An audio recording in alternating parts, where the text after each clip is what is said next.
The city square was full of noise and movement that evening. People were coming and going, laughing, talking, taking pictures, and enjoying the warm weather. In the middle of this busy place walked Big Shaq, a man everyone recognized by his tall body, big smile, and friendly style. He had just finished a small charity show for kids, and he was still waving at people who called his name. Children ran toward him asking for selfies, and he posed with each of them without rushing. Many people pulled out their phones, because it was not every day that a man like him walked through their streets.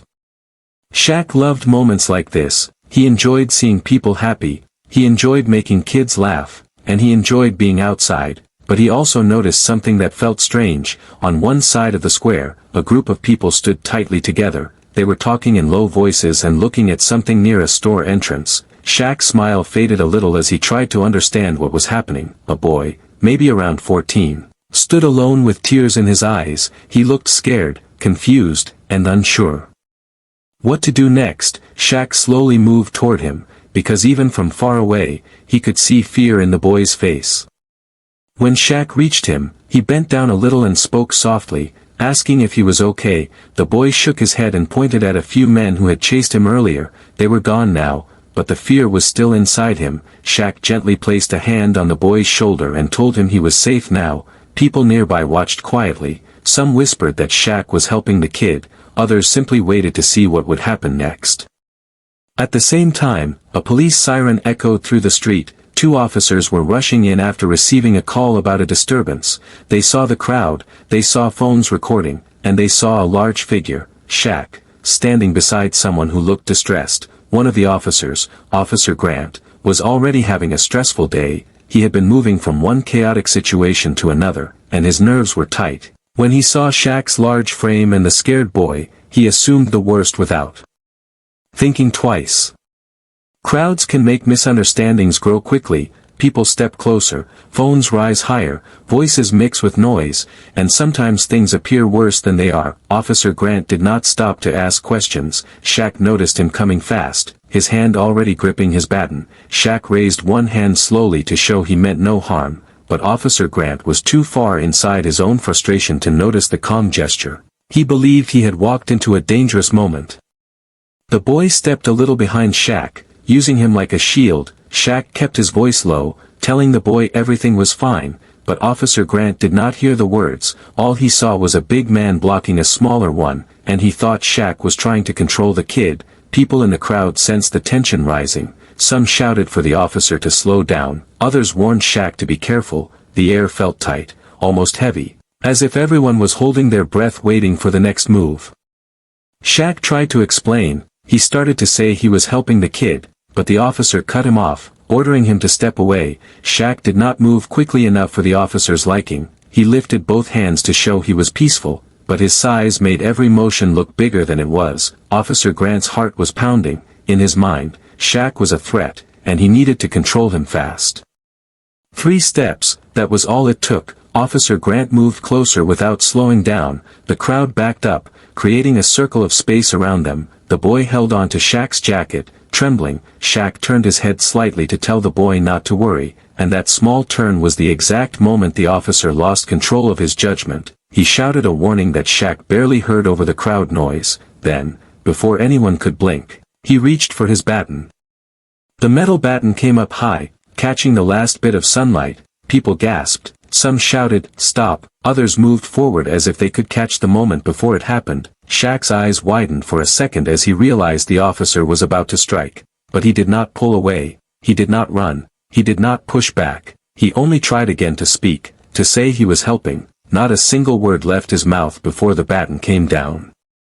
The sharp smack echoed across the square like a crack in the air. It hit Shaq's arm hard, enough to make even the officer flinch at the sound. The boy screamed, the crowd exploded with shock, and phones shook in people's hands as they captured the moment. Shaq stood still, his jaw tight, his eyes staring straight at the officer who had swung without listening. For a second, everything felt frozen. Neither the crowd nor the officer nor Shaq moved. All that existed was the echo of the hit hanging in the air like a warning no one had expected. And in that still moment, the regret began, not for Shaq, not for the crowd, but for the officer who finally realized what he had just done to the wrong man. People in the square were still stunned after the loud smack echoed through the air, but part 2 of the story began the moment Big Shaq slowly lowered his hand and looked at the officer. His eyes were not angry, not yet, but filled with the kind of disbelief that made the crowd whisper even louder. The scared boy behind him held tightly onto Shaq's jacket, trembling so much that Shaq felt the shaking through the fabric. Shaq leaned down just a little to check on the boy, his voice calm, his tone gentle, but the officer saw the movement differently. He thought Shaq was refusing to comply, and the misunderstanding grew larger by the second. Officer Grant took a step back, his breath uneven, his grip on the baton stiff. He had hit many aggressive suspects in the past, but hitting a peaceful man, especially someone as well known as Big Shaq, made his stomach twist. He tried to speak, but his own voice shook. The crowd noticed the fear before they noticed anything else. People shouted at him, demanding an explanation. Others pushed forward to film the moment from closer angles. A woman yelled that Shaq was innocent. Another man argued that the officer had acted too fast. The noise swelled like a rising tide that threatened to pull the officer under.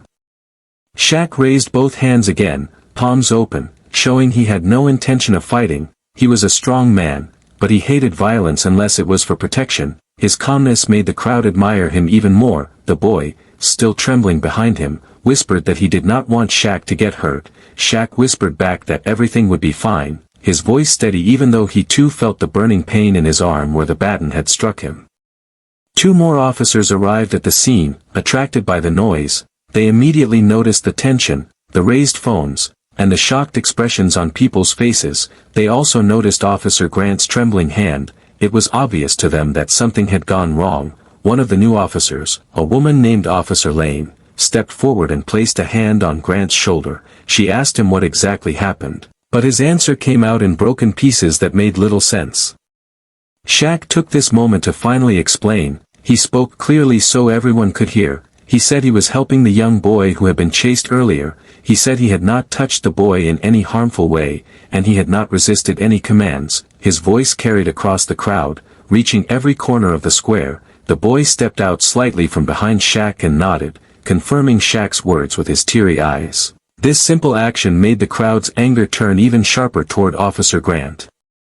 Officer Lane asked the boy gently what had happened. The boy told her everything. How he had been chased by older teens who wanted to steal his bag, how Shaq had noticed him and stepped in to make sure he was safe, how Shaq spoke kindly and kept the bullies away. Officer Lane listened carefully, but her gaze kept drifting toward Grant. She could see the fear in his eyes, the regret starting to settle deep inside him. More smartphones pointed toward the police, catching every angle. The pressure grew heavier with every passing moment. A few people shouted that the officer should apologize, others yelled that his badge should be taken. Grant's hands began to shake even more. He looked at Shaq, then at the crowd, then at his fellow officers. His face turned pale, as if he were realizing the full weight of the mistake he had just made. Shaq did not shout, he did not curse. Instead, he stepped forward slowly, his movements controlled and peaceful. He told the officer that fear never justified violence. He told him that people deserved to be heard before being harmed. The crowd fell silent as Shaq spoke, because his words sounded more powerful than any angry yelling. Even the boy looked up at him as if he were seeing a hero standing in front of him. Officer Lane finally took the baton from Grant's hand. Fearing he might do something else out of panic, she instructed him to step aside and wait, her voice firm but not cruel. Grant obeyed, but his legs nearly buckled beneath him. He leaned against a nearby wall, breathing hard, his mind racing through the consequences of what he had done. He knew the videos were already online. He knew people would judge him. And he knew the department would not ignore what had just taken place. Shaq turned back to the boy and asked if he was okay. The boy nodded, feeling safer now that more officers had arrived who actually listened. People moved closer to Shaq, asking if he was hurt. He brushed off the concern with a nod, saying he was fine, even though his arm throbbed painfully. He cared more about the boy than about himself at that moment. In those minutes, something powerful shifted. The crowd began to defend Shaq loudly, their voices rising in unity, while Officer Grant stood frozen, realizing that the moment he smacked Big Shaq with a baton might change his entire career, maybe even his life. And as more officers tried to calm the situation, everyone sensed that the real turning point was just beginning, because now the truth was out in the open, and there was no going back. Everything in the square felt heavier after the first strike. But part 3 began at the exact moment Big Shaq decided to take one slow step forward. His step wasn't aggressive, but it carried a kind of power that made the entire crowd lean in. The officer who had smacked him, Officer Grant, froze like a statue. His baton was already taken away, but his fear had grown twice as large. He watched Shaq approach, each step sounding louder in his mind than the real noise of the crowd. People whispered things like he's going to yell, he's going to snap, he's going to fight back. They expected anger, they expected shouting, they expected Big Shaq to explode after being hit without reason, but instead, Shaq stopped just one step away from the officer and looked him in the eyes. His gaze wasn't wild or violent, it was calm in a way that scared Grant more than any punch ever could. Calmness from a man that Big felt dangerous because it meant he was fully in control. Shaq asked the officer one simple question in a low voice, "Why did you hit me?" The question sliced through the noise like a blade. The entire square fell silent again, waiting for the answer. Grant swallowed hard, his throat dry, his mouth opened, but no words came out. He tried again, but all he managed was a broken, "I thought," before his voice cracked completely. Shaq did not move, did not raise his voice, he just waited. The silence made the scene feel twice as tense. The boy behind Shaq took a step closer, as if looking for courage in Shaq's calm posture. Officer Lane watched the moment carefully, ready to step in if things went wrong, but something told her Shaq didn't want violence, he wanted truth. Shaq then did something no one expected. He lifted his injured arm slowly, showing the mark left by the baton. The skin was already swelling, turning dark from the force of the hit. The crowd gasped again. Some shouted that it was injustice, others yelled that the officer deserved punishment. Shaq ignored the noise and kept his eyes on Grant. He said softly, "This is what happens when you act before you think. When you hit instead of asking." His words landed harder than the baton had hit him. Grant's legs weakened, he lowered his head, unable to face Shaq's calm judgment. He whispered that he thought the boy was in danger, he thought Shaq was hurting him, he thought he needed to stop a threat, but even as he spoke, he could hear how weak the explanation sounded. Shaq shook his head slightly and replied, "You saw my size, not my actions, you judged before listening, that is why you regret it now." The boy finally stepped forward, still scared but braver than before. He pointed at Shaq and told the officer that Shaq had saved him, not hurt him. His small voice carried across the group of people, making the truth heavier and clearer than anything said before. He described the bullies who chased him, how Shaq stood in front of him to protect him, how Shaq told him everything would be okay. Grant closed his eyes as the truth washed over him like a wave he couldn't stop. People around them began shouting again. Some demanded the officer be arrested, others yelled that Shaq deserved justice. The noise grew wild again, phones recorded every second, every movement, every breath. But Shaq lifted both hands gently, asking the crowd to calm down. His voice was steady and strong, telling them that anger would not fix anything. His calmness spread across the square like a slow wave. People lowered their voices, stepping back, letting him speak. Shaq looked back at the officer and said something that made even Officer Lane pause. He told Grant that mistakes happen, but hiding from them makes them worse. He told him that if he was truly sorry, he needed to show it, not just say it. Grant looked up again, tears forming in the corners of his eyes. He muttered that he wished he had listened, he wished he hadn't reacted in fear, he wished he hadn't swung the baton at all. For the first time since the strike, Shaq saw real regret in the officer's face. Officer Lane stepped closer and informed Grant he needed to stand aside for further questioning. Grant obeyed quietly, stepping back like a man carrying a heavy burden on his shoulders. As he moved away, Shaq turned toward the boy again to make sure he was all right. The boy nodded, looking relieved but tired from the fear of the whole situation. Shaq then addressed the crowd, telling them that what they witnessed was a lesson. He told them that fear can make people act wrongly, but understanding can stop things from getting worse. His words didn't come from anger, they came from wisdom earned through experience. The crowd listened, slowly calming down. People lowered their phones, some even clapped softly, impressed by his self-control. Meanwhile, Grant watched from a distance, feeling his chest tighten with guilt. He realized that the moment he smacked Big Shaq with the baton had changed more than just the mood of the square, it had changed how he saw his own actions, his badge, and his responsibility as an officer. And as Shaq stood tall among the crowd, calm and controlled, the real weight of the mistake sank deeper into Grant's heart. The regret had only just begun. The square was slowly calming down after Shaq's powerful words, but part 4 began with a sudden shift in the atmosphere. The tension did not disappear, it simply changed direction. Now all eyes were on Officer Grant, who stood a few feet away with his back against a wall. His hands trembled, his breath came in short waves, and regret sat heavy on his face like a shadow he could not run away from. Officer Lane and the other officers exchanged worried looks. They had to make decisions quickly because the crowd was restless. People wanted justice, some wanted punishment, and others wanted a public apology right there and then. The situation was fragile. One wrong word could make it explode again. Lane stepped toward Grant, her voice quiet but firm as she asked him to explain what had gone through his mind before striking Shaq. Grant opened his mouth, but his voice cracked. He whispered that he had acted out of fear and confusion. He said he didn't mean to hurt an innocent man, but he knew the damage was already done. Shaq watched from a short distance, standing with one hand resting gently on the boy's shoulder. The boy glanced at Shaq, then at the officer, then at the crowd that surrounded them. He could feel the anger around him, but he could also feel something else, something strange and powerful. Everyone was waiting to see how Shaq would handle the moment. A man as big as Shaq could have made the situation dangerous by reacting violently, but his calmness had changed the direction of the entire event. Officer Grant finally pushed himself away from the wall and stepped toward the group of officers. His legs shook with each step. He wasn't walking toward Shaq, not yet. He was walking toward responsibility. Lane told him that body cam footage had recorded everything, and that his actions would be reviewed immediately. The crowd gasped at the mention of body cam footage. Everyone knew what that meant. No lying, no excuses, just the truth captured from start to finish. Grant swallowed hard, his face pale. He knew what he had done, he knew how it would look on video. He had rushed, he had swung, he had not listened, and now he would face the consequences. He whispered that he wanted to apologize, but Lane told him to wait until the situation was under control. The crowd grew louder again. Some shouted for his badge, others demanded he leave the area. The pressure pushed against the officers like a wave.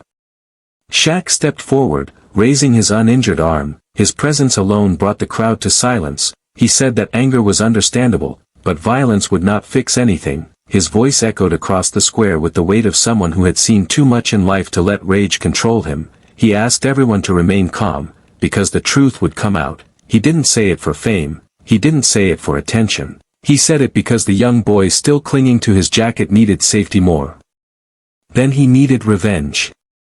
Officer Lane approached Shaq and quietly asked if he would be willing to give a full statement. Shaq nodded, saying he would tell the truth, simple and clear. Lane then guided him aside, not to separate him from the crowd, but to keep things orderly. The boy followed closely, refusing to leave Shaq's side. When Lane began asking questions, Shaq told her everything, exactly as it happened. He explained how he had only been trying to help the boy. He explained that he had raised his hands, not to fight, but to show peace, and he explained how the baton came down before he even finished his sentence.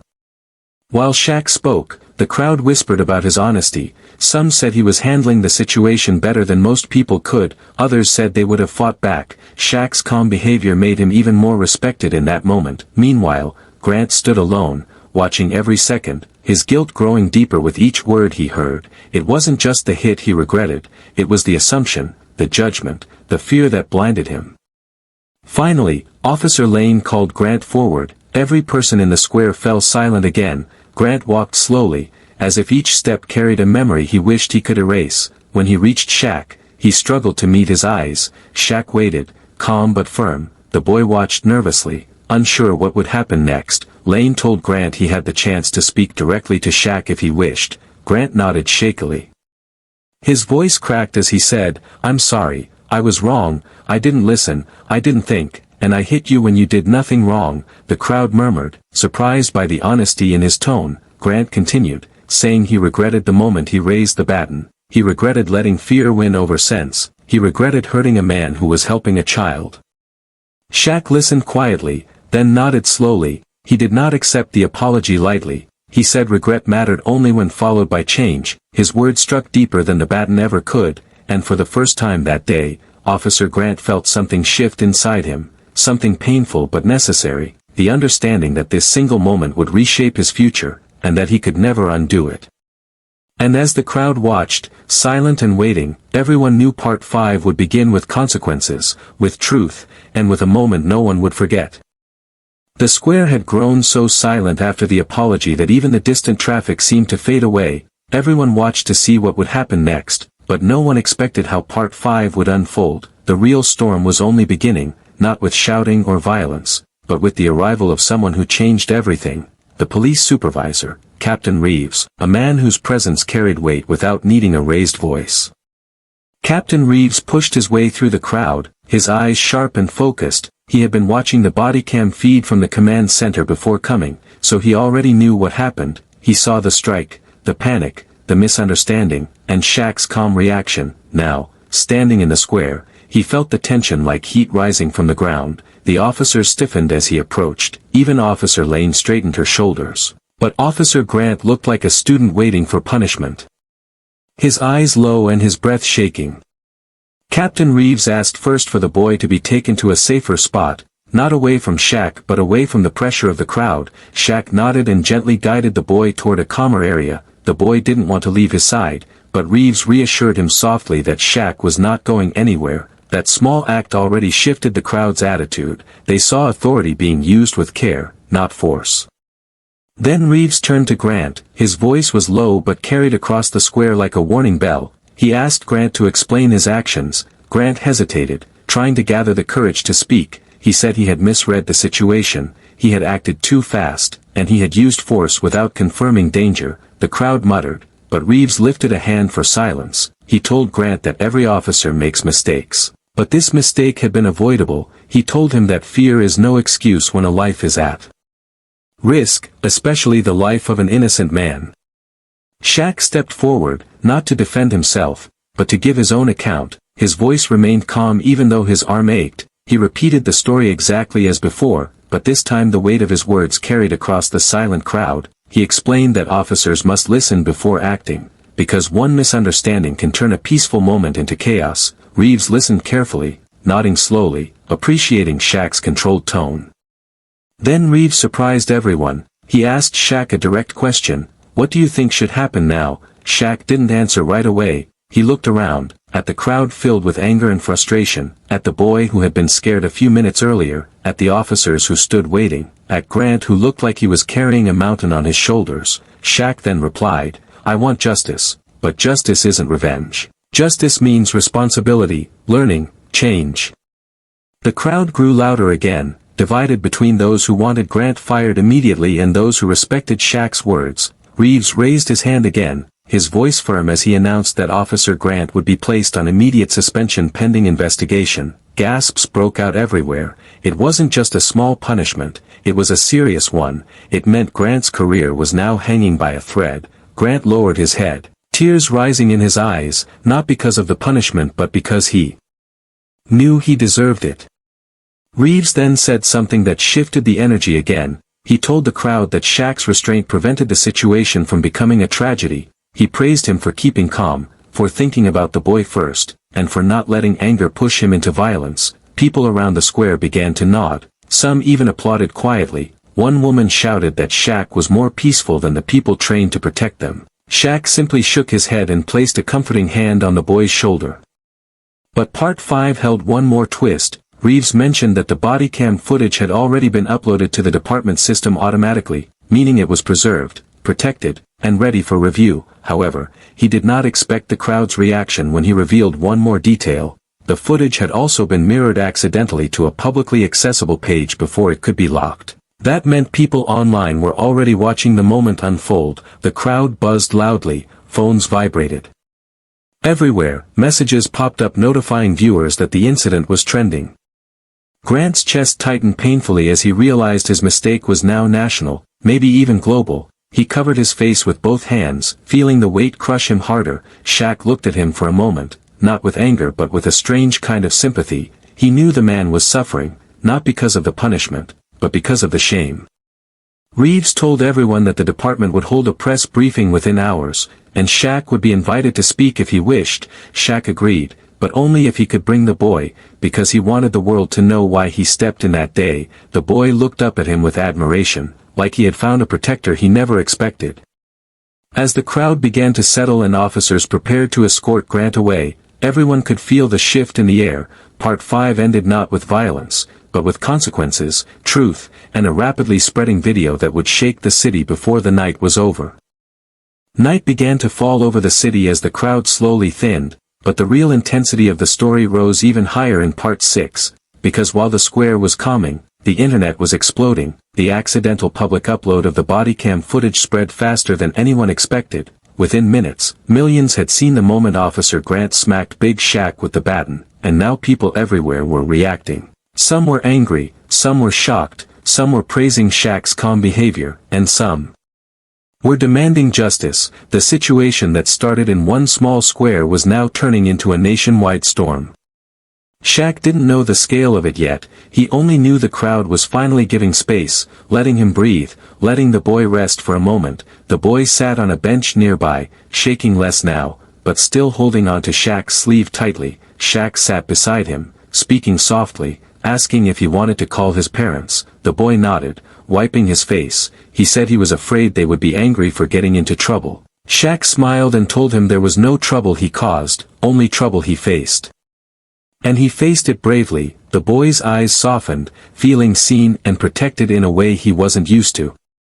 Meanwhile, Officer Grant was being guided to a patrol car by two officers, not forcibly, but firmly. His steps were heavy, every sound around him felt louder, every whisper felt sharper. He imagined the comments online, the spreading video, the judgment he knew was coming. His throat tightened, and his eyes burned with the realization that one moment of fear had turned into the worst day of his career, maybe his whole life. He kept whispering to himself, "I ruined everything, I ruined everything," hoping the words would somehow fix what had already broken.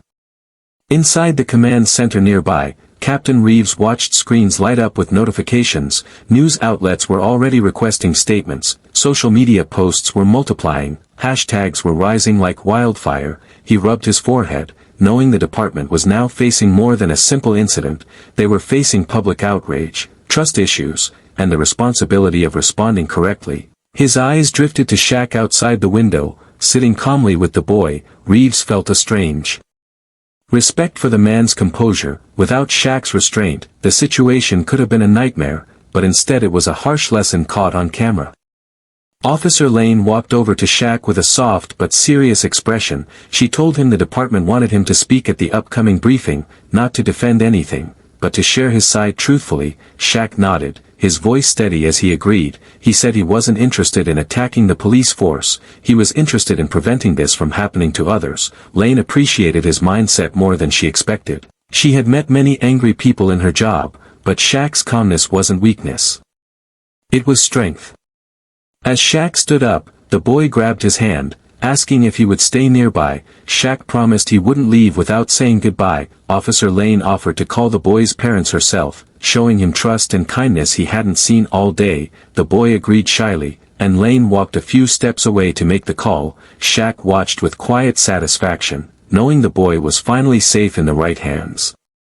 Then something unexpected happened. A woman approached Shaq hurriedly, holding her phone out. She said, "You need to see this." Shaq looked at the screen and saw his own face plastered across dozens of online posts, people praising him for keeping calm, calling him a hero, calling him a leader, calling him a protector of the boy. He blinked in surprise. He never wanted fame from this, he only wanted peace for the child. But now the world was watching him.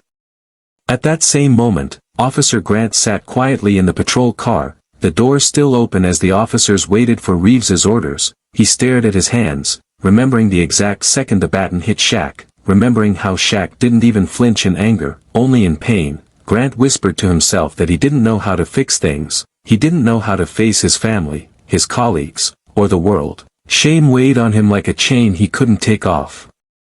Captain Reeves stepped outside and approached Shaq, offering gratitude for preventing chaos. Shaq simply nodded and said, "Everyone deserves to be treated like a human being, even when they're scared, even when they're wrong." Reeves took a deep breath, realizing Shaq wasn't just talking about himself, he was talking about Grant too. It was a message wrapped in wisdom instead of anger.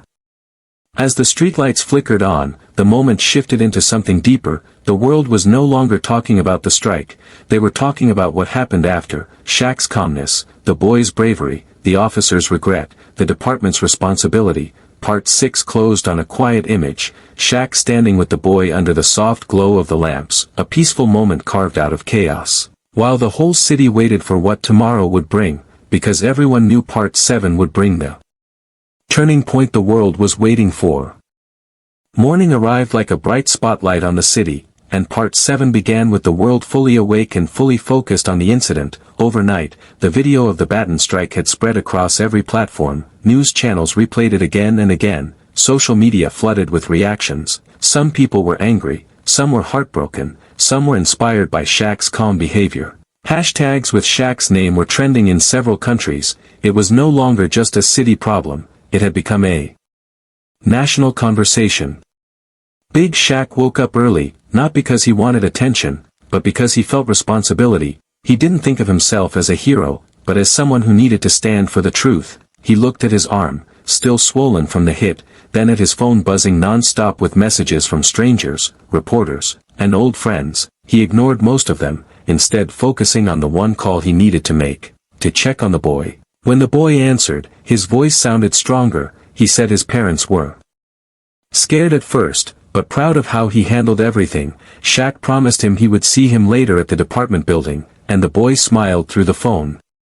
Across the city, Officer Grant barely slept. He had not closed his eyes for more than a minute at a time. Each time they shut, he saw the moment he struck Shaq replaying in his mind. He saw Shaq's calm reaction. He saw the boy's frightened face. He saw the judgment in the eyes of the crowd. Grant sat at the kitchen table with cold coffee in front of him, unable to drink it. His wife tried to comfort him, but he felt he didn't deserve comfort. The truth sat heavy on his chest, and the fear of the future made his hands shake. But deeper than that was something new, a desire to be better than the man he had been yesterday.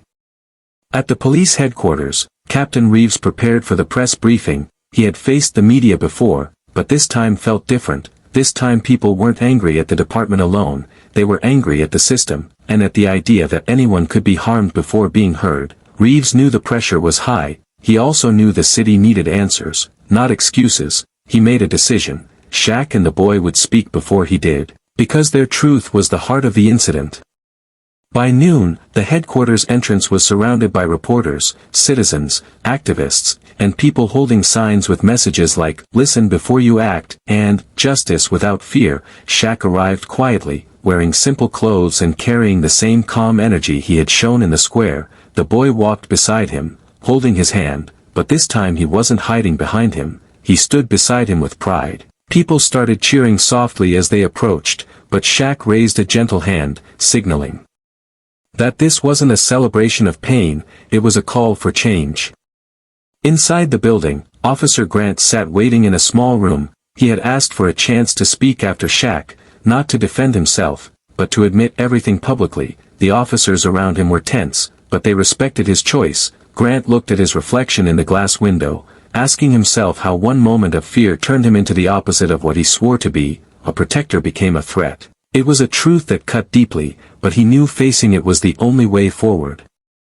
The press briefing began with Shaq stepping to the podium. Cameras flashed, microphones pointed toward him, people leaned forward waiting to hear his words. Shaq took a breath, then spoke in simple, honest English. He said he stepped in to protect a child. He raised his hands to show peace, and he stayed calm because anger only creates more harm. He said the officer hit him, but the real problem wasn't the hit. It was the fear that made the officer see danger where there was none. Shaq's voice didn't shake, it didn't rise, it carried truth that settled in the hearts of everyone listening. Then the boy spoke, his voice small but brave. He told everyone how Shaq protected him, how he felt safe behind the man he barely knew. People listened with quiet respect. Tears formed in the eyes of some officers standing in the back. The boy's parents stood proudly behind him, holding hands with emotion. Finally, Officer Grant entered the room. The energy shifted instantly. Cameras zoomed in, people murmured. Shaq stepped aside but stayed close enough to show he wasn't afraid. Grant walked to the microphone with trembling hands. He didn't read from a paper. He didn't use excuses. He said he was wrong. He said he let fear control him. He said Shaq's calmness had taught him a lesson he would never forget. He apologized not just to Shaq, but to the boy, to the crowd, and to the entire city.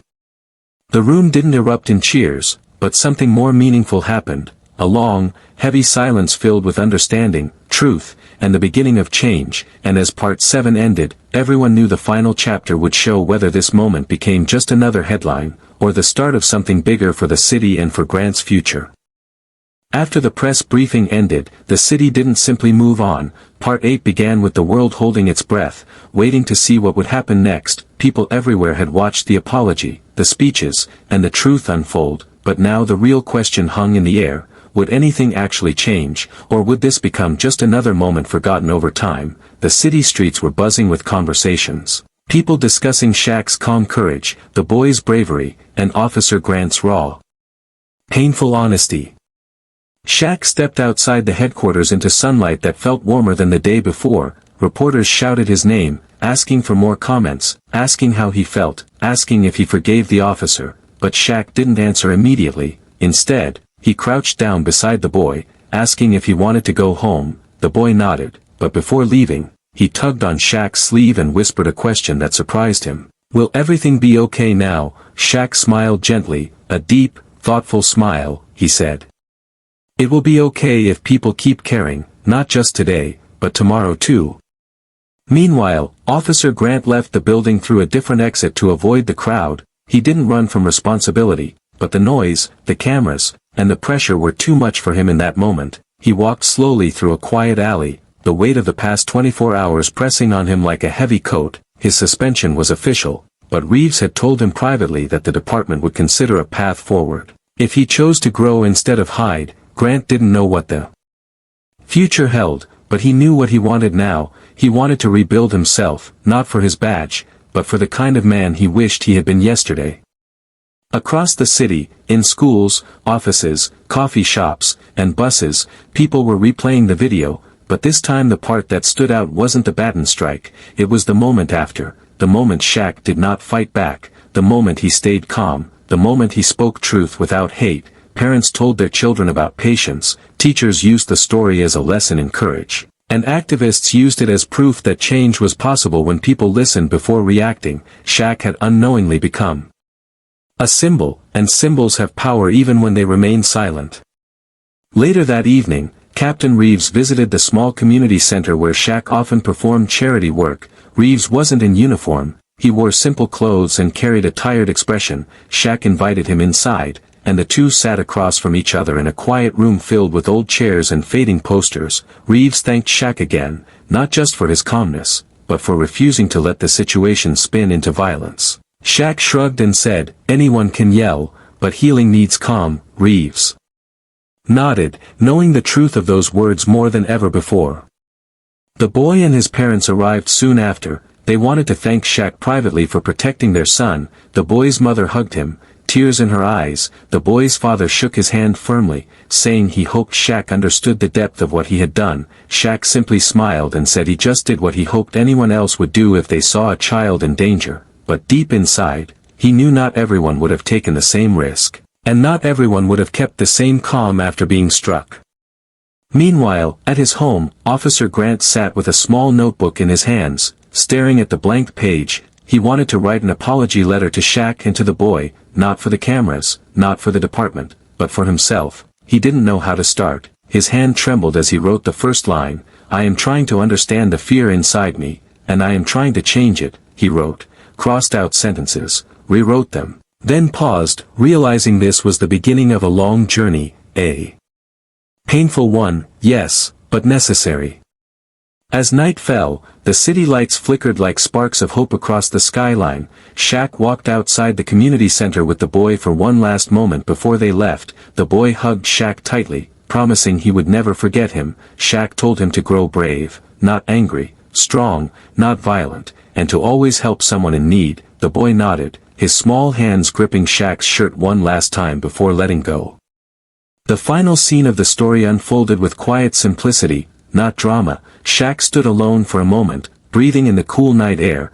People passed by, some recognizing him, some simply walking with their own thoughts, but in that peaceful moment, something important settled into place. The strike had caused pain, but the response had caused growth. The mistake had hurt, but the truth had healed. The world had watched, but more importantly, the world had learned.